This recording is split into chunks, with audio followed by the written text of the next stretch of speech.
Hi, welcome to 2020 Tasty Treats with GourmetQuilter. We're doing a whole lot of different programs this year in 2020, 20 in fact in 2020, and each with 20 parts. So that's a fair old bit for 2020, but we're doing some applique at the moment. We're doing some in the kitchen type things, applique. So there's a picture here of all the different appliques we'll be doing in this series. We have already done some, as you can see. We're up to number 5 this time. So this time we're just doing a small, like a little milk jug. It's really rather cute. I quite fancy one of these little jugs. So I've already gone ahead and I've cut all my shapes out. So if you've already registered to receive the pattern from GourmetQuilter, you'll have a pattern that you can trace everything. It's all ready to trace because everything mirror images when we trace onto fusible web. And there's also a diagram of the finished block on there as well.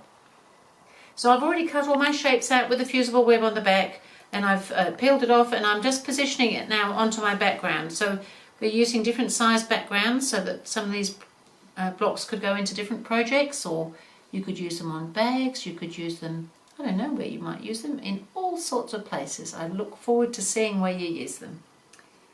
So I'm just positioning the last couple of pieces now.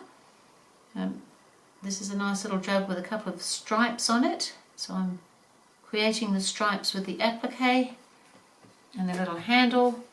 So I now need to iron those in place. Just keep an eye on the sort of distances so that you feel that things are looking where you want them on your block, allowing for seam allowances and things.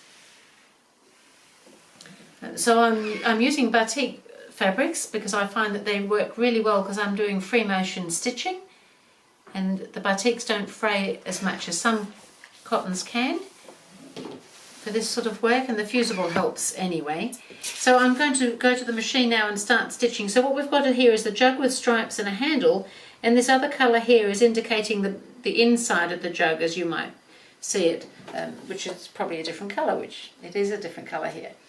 So I'm going to go ahead and maybe start coming up there first, and then I'll come around and do the jug as well. So I'll just start on that very back different coloured piece. So I'm just doing basically a straight stitch but free motion.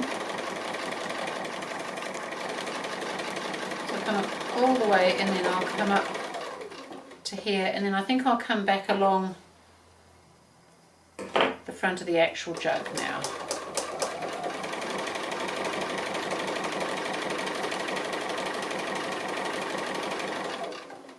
And now I can just keep coming down here, and I can do the handle while I'm here.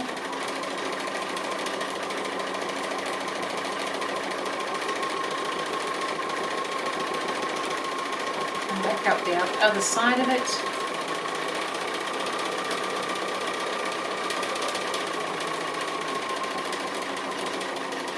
And then back onto the jug, and I can go all the way around.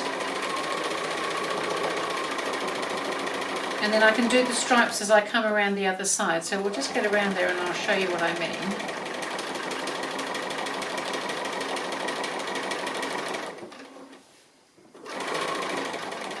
So I'm at a stripe now, so I would go all the way just past the stripe and then back onto it. And then I'd go along here. And then back down that end of the stripe, and then come back again the other side.